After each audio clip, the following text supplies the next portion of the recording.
एका माणसाने सगळे अख्खी पक्षाची वाट लावली. अनेक लोक निघून गेले.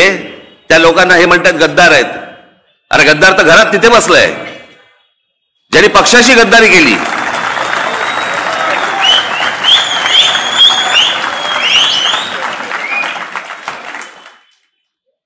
काय असतं, एक कुटुंब असतं. त्या कुटुंबामध्ये 3 मुलं असतात. पहिल्याचं लग्न होतं. सुनबाई घरामध्ये येते. सासूबाईशी पहिलं भांडण सुरू होतं. तो मुलगा म्हणतो जाऊ दे मरू दे, आपण घर दुसरं करू, आपण दुसरीकडे जाऊ. म्हणून तो मुलगा आणि ती सूनबाई, ती मुलगी बाई त्याची दुसऱ्या घरामध्ये राहायला सुरुवात करतात. लोक म्हणतात काय हल्लीच्या मुली घरात आल्या की आपल्या सासूबाईंशी नीट बोलायला नको, काही करायला नको. दुसऱ्या मुलाचं लग्न होतं. सुनबाई घरामध्ये येते. सकाळच का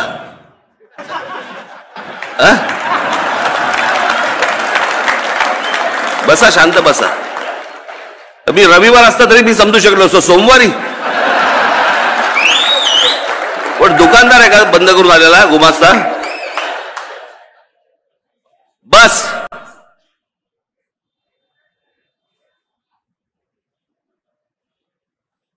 दुसऱ्या मुलाचं लग्न होतं. सुनबाई घरामध्ये येते. थोड्या दिवसात सासूबाईंशी भांडण सुरू होतं, वाद सुरू होतात, सगळं सुरू होतं. तो मुलगा म्हणतो आपण जाऊन दे, आता आपण दुसऱ्या घरात जाऊन राहू, आपण दुसरीकडे जाऊन राहू. म्हणून दुसरा पण मुलगा निघून जातो घरामधनं. तिसरी सून येते. लोक म्हणतात काय हल्लीच्या मुली घरात आले ना की नुसते आपले फक्त त्या घर फोडायचंच काम करतात. तिसरी मुलाचं लग्न होतं. तिसरी सून येते. तिसरी सून आल्यावरती परत सासूशी भांडण सुरू होतं. तिसरा मुलगा म्हणतो मला आता घर सोडून जायचं. मी तिसरा मुलगाही घर सोडून जातो. तेव्हा लोक बोलायला लागतात काहीतरी सासूत प्रॉब्लेम आहे. कळलं का? तसं ही जी शिवसेनेची सासू बसली आहे ना आतमध्ये, तिथे तिचा प्रॉब्लेम आहे.